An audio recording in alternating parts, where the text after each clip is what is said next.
একদিন একটি বিড়াল শিকার করার জন্য জঙ্গলে বের হয় বন্দুক নিয়ে।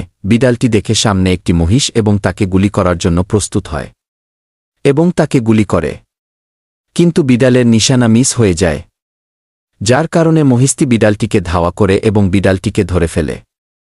মিষ্টি বিড়ালটিকে অনেক মারে এবং বিড়ালটিকে রান্না করার জন্য বাড়িতে নিয়ে যায়। মহিষটি ছুরি ধার দিতে থাকে তাকে করার জন্য এবং বিড়ালটিকে ঝুলিয়ে রাখে গাছের উপর। বিড়ালটি তার বন্ধু হাঁসকে ফোন দেয় এবং সব কথা খুলে বলে। হাঁস বন্ধু বলে, তুমি চিন্তা করো না, আমি তোমাকে বাঁচানোর জন্য আসছি, এবং হাঁসটি তার বিড়াল বন্ধুকে বাঁচানোর জন্য রওনা দেয় এবং হাঁসটি মহিষটির সাথে মারামারি শুরু করে। মহিষীর অনেক শক্তি, তাই হাঁসটি তার বুদ্ধি দিয়ে মহিষটিকে মেরে ফেলে, কিন্তু হাঁসটি নিজেও মরে যায়। পরে বিড়ালটি ভাবে, আমার হাঁস বন্ধু যেহেতু মারা গেছে সেহেতু আমি তাকে রান্না করে খেয়ে ফেলি, এবং মহিষটির মাথাও বিড়ালটি রান্না করে এবং খাওয়ার জন্য প্রস্তুতি গ্রহণ করে।